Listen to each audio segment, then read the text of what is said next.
皆さんこんにちは、みのりんです。今日はなんと原宿にある日本スクイーズセンターさんに来ています。実は初めて来ています。もういろんなスクイーズがあるのでびっくりしちゃってます。ちょっと他の方がいるので小声で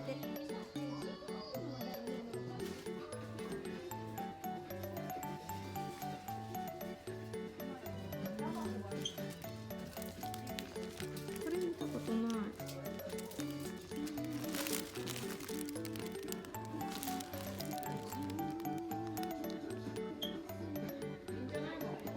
低反発、すごい面白い。マンゴ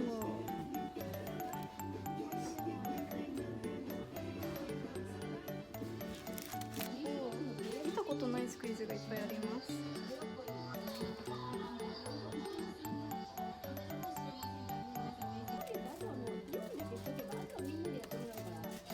わいい。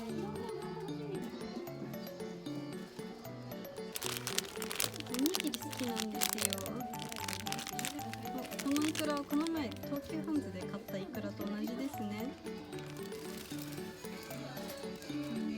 迷う。牛肉フィッシュパンはいくつかあるので、でもバナナを持ってないんだよね。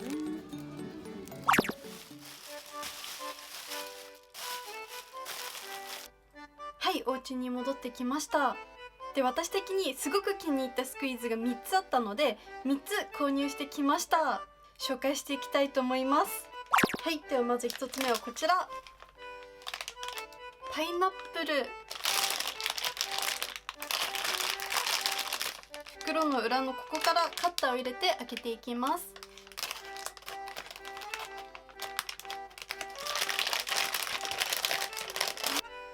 甘くていい匂いがします。では触ってみます。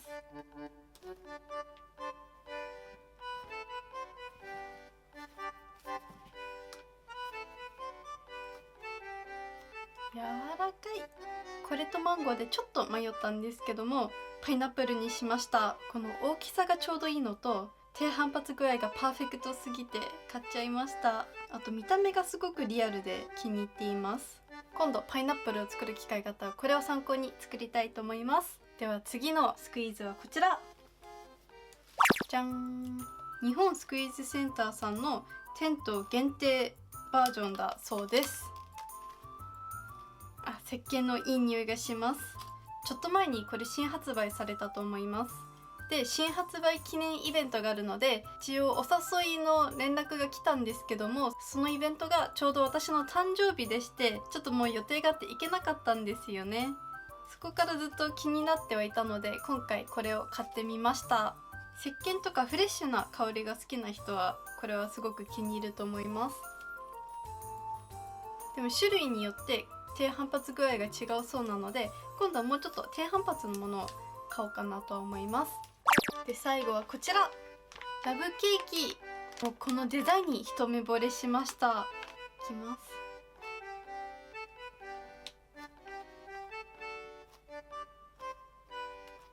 これね、見た目も可愛いしちょうどいい低反発具合で匂いも甘い匂いがしてもうすごく気に入ってしまったので買ってしまいました。はい、というわけで今回はこちらの3つのスクイーズを購入しました。この中では皆さんどれが一番好きですか？またここ行ってスクイーズ買ってほしいなどがありましたらぜひぜひコメントください。それではまた次の動画でお会いしましょう。バイバーイ。